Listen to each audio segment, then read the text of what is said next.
Welcome back to One Comic Book a Day, where we're covering Adventure Comics, issue 168, The Boy Who Outsmarted Superboy.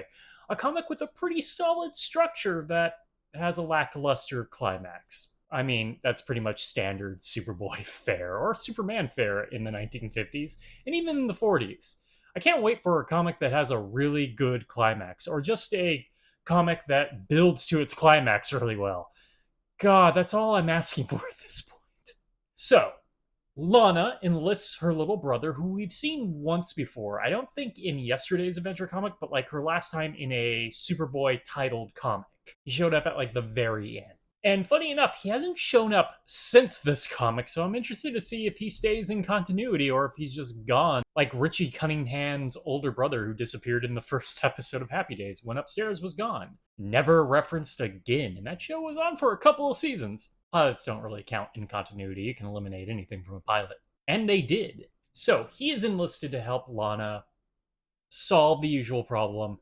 Is Clark Kent Superboy? So he, who's a bit of a rambunctious child who's into science and disguises, so like detective work, follows Clark around. Clark knows something's up because, Superboy, God Boy, who has all these superpowers, isn't going to notice that a small child, is following him around in a ridiculous disguise.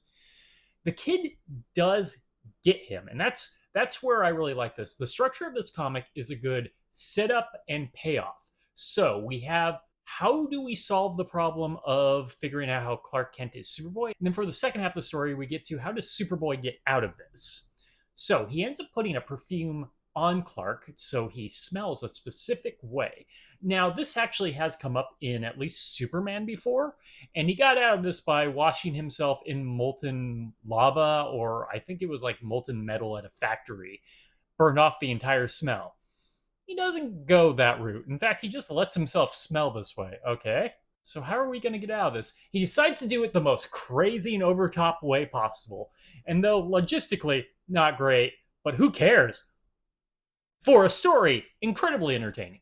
He builds massive replica and puppets of like the Wizard of Oz and Alice in Wonderland while the kid is heading home. So when he arrives to Lana, he has these stories that sound like tall tales, so she won't believe what he's telling her, which is just some amazing gaslighting, Superboy.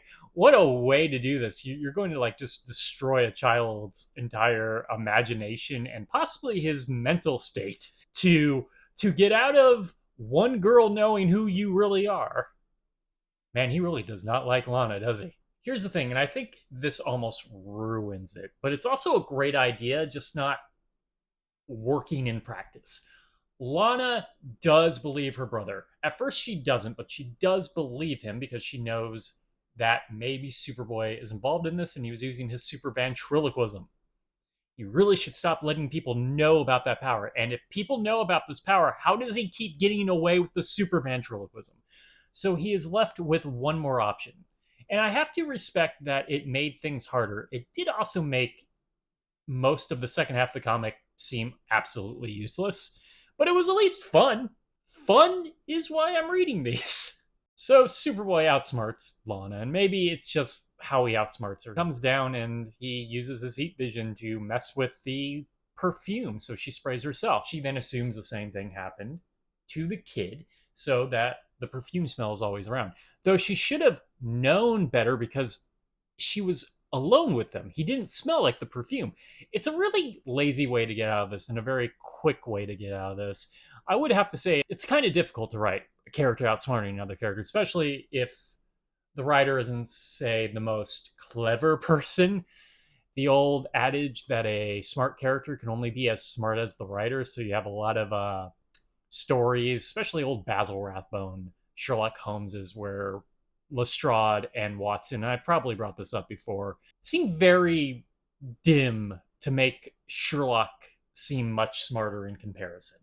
Like, Sherlock can tie his shoes. They would be worshiping him as their new god. That's how bad it was sometimes. For a Superboy comic, it does succeed at being, well, a story and fun, and even with the lackluster ending, we're still kind of succeeding at something. What that something is, I can't really point my finger to.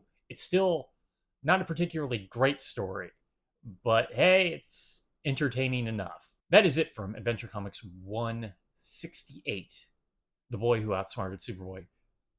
In the end, Superboy outsmarted both him and his sister.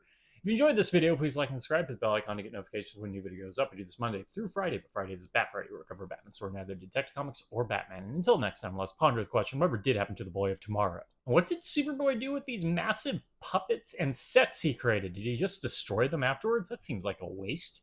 Could hand it to one of the many museums. Okay, have a great day.